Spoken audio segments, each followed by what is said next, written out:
ሰላም ጤና ይስጥልኝ የተከበራችሁ የማራኪ ተረቶች ቤተሰብ እንደምን አላችሁ? ዛሬ ደግሞ በጣም የምትወዱትና ብዙ የምንማርበት አንድ ድንቅ ተረት ይዤላችሁ መጥቻለሁ።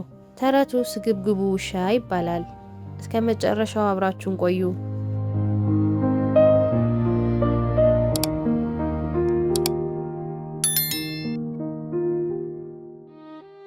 በአንድ ውብ መንደር ውስጥ ሮኪ የሚባል በጣም ጎበዝ ግን ደግሞ ሁልጊዜ የሚራብ ውሻ ነበር። ሮኪ ቀኑን ሙሉ ምግብ ፍለጋ መንደሩን ያስሳል።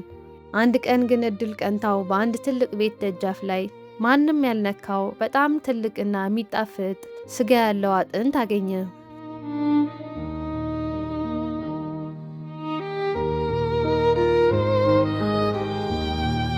ሮኪ ስጋውን ሲያይ አይኖቹ በደስታ በሩ። ዋው ዛሬ ድግስ ነው ብሎ አሰበ። ስጋውን ማንም ሳይቀማው ብቻውን ተረጋግቶ ለመብላት ወሰነ። በአፉ አጥብቆ ያዘውና ወደ ጫካው አቅጣጫ መሮጥ ጀመረ።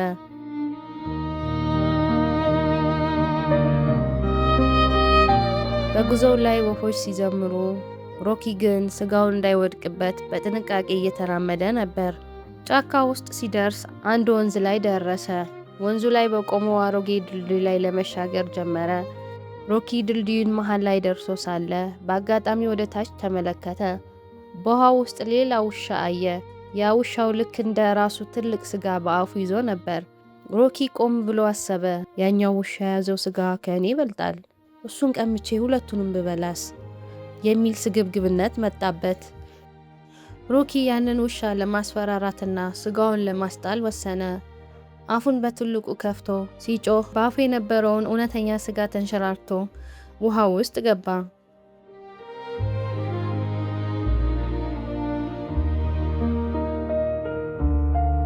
ሮኪ ውሃ ውስጥ ያለው ውሻ የራሱ ጥላ መሆኑን ዘግይቶ ተረዳ።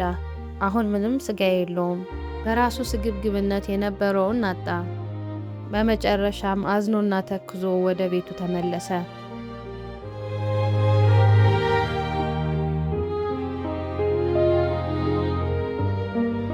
እንግዲህ ልጆች ከዚህ ተረት የምንማረው ሮኪ የነበረውን ስጋ የጣለው ስግብግብ በመሆኑ ነው። በእጃችን ያለው ነገር አመስግነን ከመጠቀም ይልቅ የሌሎችን ለመመኘት ከሞከርን ያለችንን እናጣለን። ስለዚህ ሁልጊዜ ባለን ነገር መርካትና ካለን ላይ ለሌሎች ለማካፈልን መልመድ አለብን። ይህ ተረት ከወደዳችሁት ላይክ ማድረጉን አትርሱ። ለጓደኞቻችሁም ሼር አድርጉላቸው። ለቻናላችን አዲስ የሆናችሁ ደግሞ ሌሎች ተረቶች እንዲደርሳችሁ ሰብስክራይብ አድርጉ። በሚቀጥለው እስክንገናኝ ደህና ሰንብቱ። በገጠር መንደር ውስጥ የሚኖሩ ሁለት የቅርብ ጓደኛሞች ነበሩ።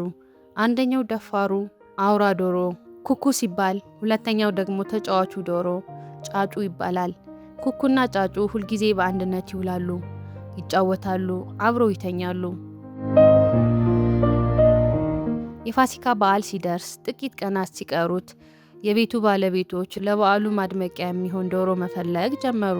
አይናቸው በወፍራሙ ጫጩ ላይ ወደቀ። የቤቱ ባለቤት ጫጩን አድኖ በመያዝ ከኩሽና ጀርባ ባለው ሰፊ መጋዘን ውስጥ አስቀመጠው።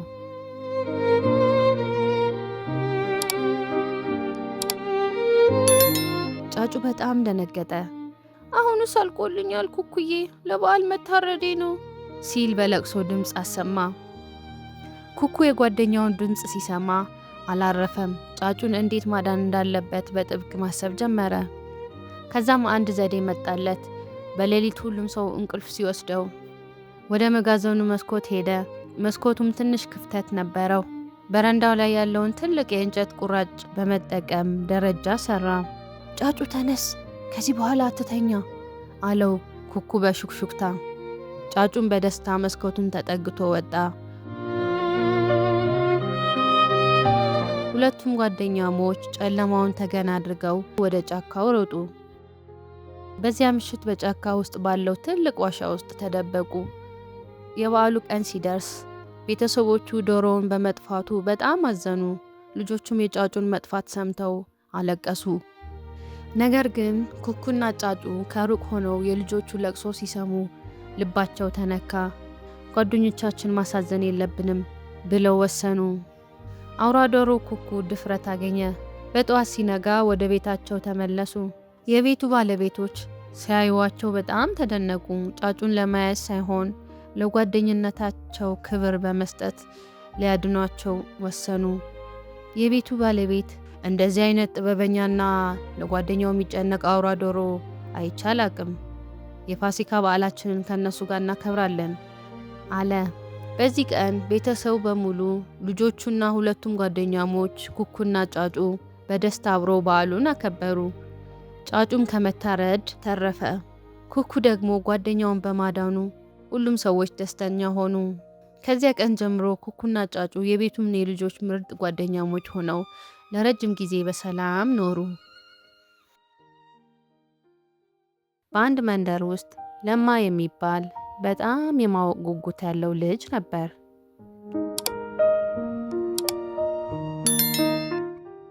ለማ ወንዝ ዳርቻ አካባቢ ሲጫወት እንደ ማንኛውም ድንጋይ የማይመስል ነገር ግን የሚያብረቀርቅና የተለየ ቀለም ያለው ድንጋይ አገኘ።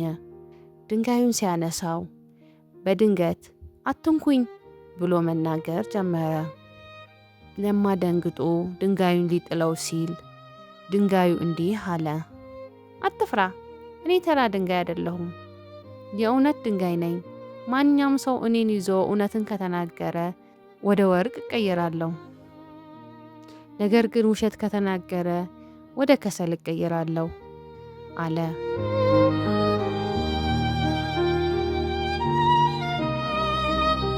ከዛም ለማ በጣም ተደሰተ። ድንጋዩን ይዞ ወደ መንደሩ ሄደ። በዚያ መንደር ውስጥ ብዙ ሰዎች ስለ ራሳቸውና ስለ ሌሎች ይዋሹ ነበር። ለማ ድንጋዩን እያሳየ ሰዎች እውነት እንዲናገሩ ማበረታታት ጀመረ።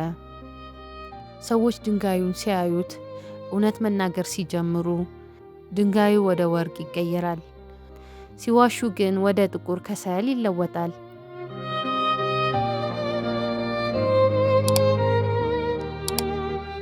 ይህንን ካዩ በኋላ ሁሉም ሰዎች መዋሸት አቆሙ። በዛች መንደር ውስጥ የሚኖሩ ሰዎች መዋሸት ካቆሙ በኋላ መንደራቸው በሰላምና በታማኝነት ተሞላ።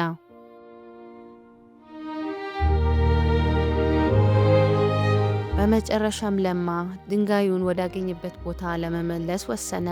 ለማ ድንጋዩን ወደ ተገኘበት ወንዝ ሲመልሰው ድንጋዩም የሰው ልጅ እውነትን እስከተናገረ ድረስ እኔ እንደ ማንኛውም ድንጋይ ነኝ ብሎ እንደ ሌሎቹ ድንጋይ ሆነ። የዚህ ታሪክ ዋና መልእክት እውነት መናገር ሀብት እንደሆነ ይነግረናል።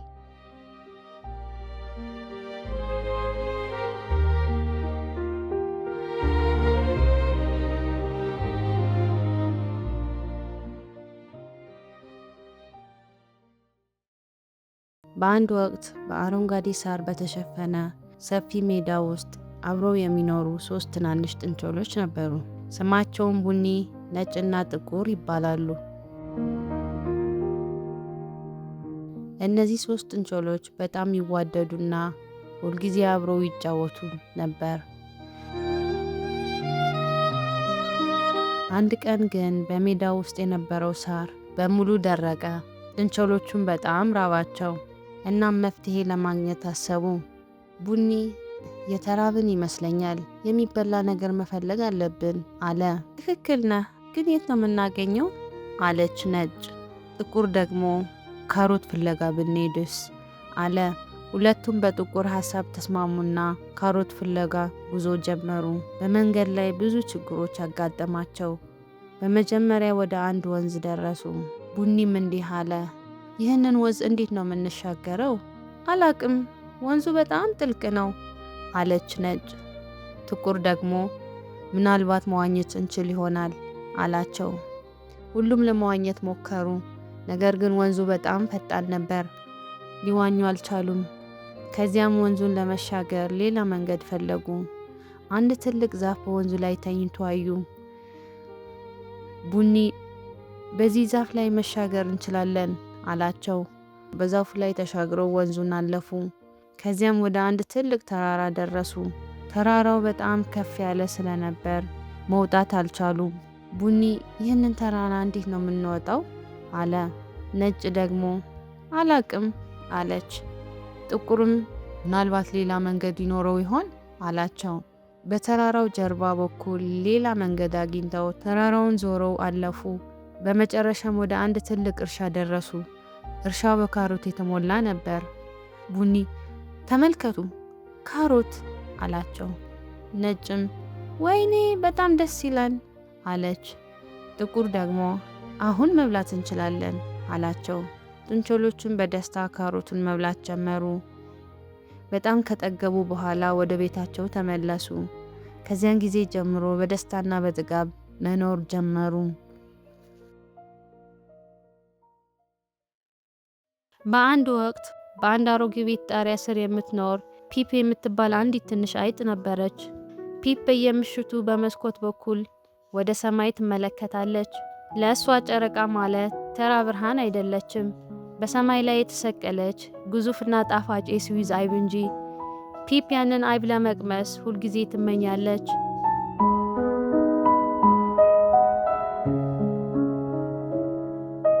አንድ ምሽት ግን ክንፎቿ እንደ ሰማያዊ የሆኑ ስካይ መስኮት ላይ አረፈች። ወደ ጨረቃ ልታደርሽኝ ትችያለሽ? ስትል ፒፕ ጠየቀች። ስካይም ፈገግ ብላ ክንፏን ዘረጋችላት። ጉዞው ተጀመረ። ከቤቶች በላይ በደመናዎች መካከል ወደ ከዋክብት ተወነጨፉ። ንፋሱ የፒፕን ጆሮዎችን ሲያባብላቸው፣ ጨረቃዋም ከፊት ለፊታቸው በቢጫ ብርሃን ደምቃ እየታየች መጣች።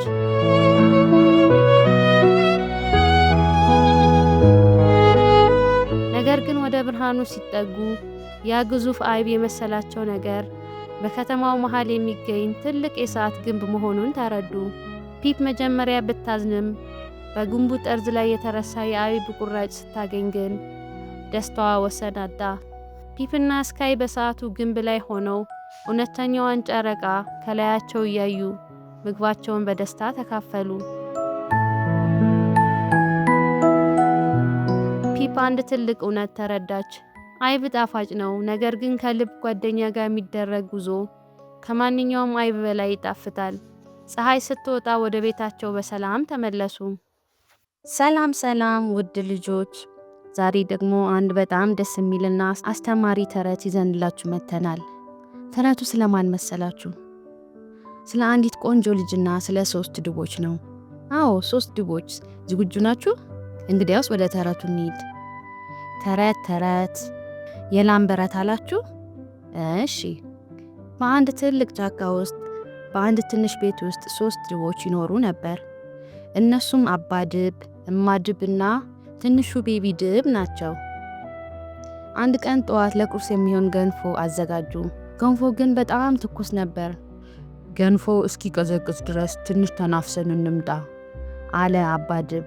እናም 3ቱም ድቦች ቤታቸውን ዘግተው ወደ ጫካው ለሽርሽር ሄዱ።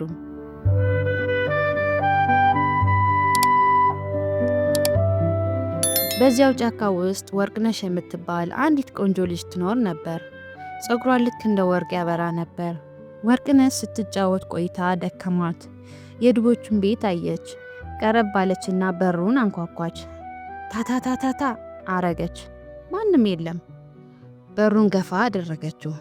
በሩ ግን አልተቆለፈም ነበር። ወርቅነሽ ወደ ውስጥ ገባች። በጣም ርቧት ነበር።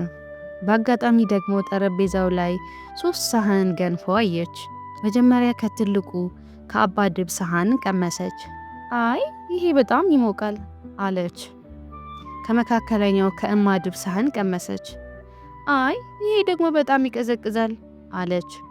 በመጨረሻም ከትንሹ ከቤቢ ድብ ሳህን ቀመሰች። ዋው ይሄ ልክ ነው፣ በጣም ይጣፍጣል አለች። ወርቅነሽ የትንሹን ድብ ገንፎ ሁሉንም በላችው፣ ጨረሰችው።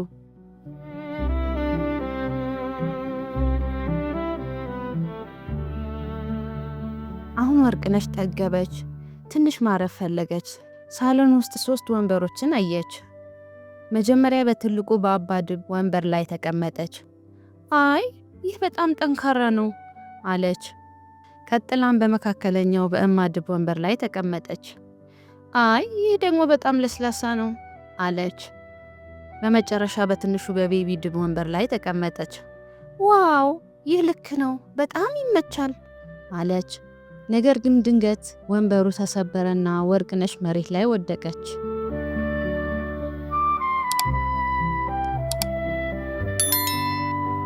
አሁን ወርቅነሽ በጣም ደክሟታል። እናም እንቅልፏ መጣባት። ስለዚህ መተኛት ፈለገች። ወደ መኝታ ቤት ሄደችና 3 አልጋዎችን አየች። መጀመሪያ በትልቁ በአባድብ አልጋ ላይ ተኛች። አይ ይህ በጣም ጠንካራ ነው አለች።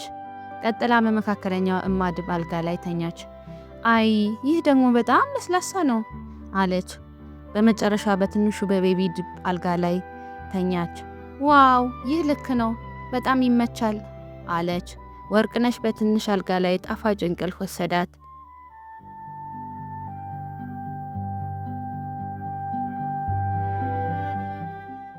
ከጥቂት ጊዜ በኋላ 3ቱም ድቦች ከሽርሽር ተመለሱ። በጣም ርቧቸው ነበር። ወደ ጠረጴዛው ቀረብ ሲሉ ምግባቸው ተበልቶ አዩ።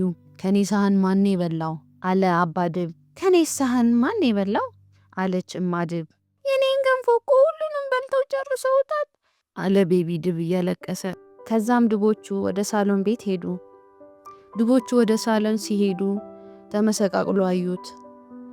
በእኔ ወንበር ላይ ማን ነው የተቀመጠው አለ አባድብ። በእኔስ ወንበር ላይ ማን ተቀምጦ ነው አለች እማድብ።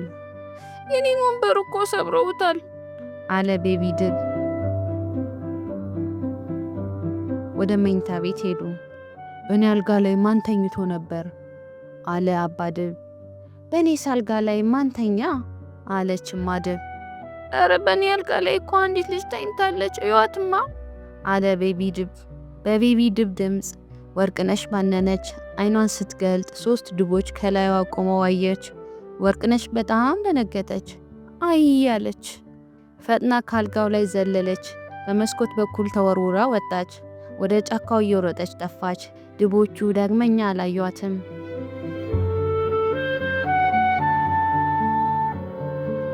እናም ልጆች ወርቅነሽ በሰው ቤት ያለ ፍቃድ መግባት እንደሌለባች ተማረች። ድቦች ቤታቸውን ሁልጊዜ መቆለፍ እንዳለባቸውም ተረዱ። ከዚህ ተረት ምን እንደምንማር ታውቃላችሁ ልጆች? የሰውን ንብረት ማክበር። አዎ ያለ ፍቃድ የሰውን ቤት መግባት ሆነ ዕቃ መንካት የለብንም። እሺ ልጆች ተረቱን እንደወደዳችሁት ተስፋ አድርጋለሁ። ቀጣይ በአዲስ ተረት እስክንገናኝ ደህና ሁኑ። ባይ ባይ።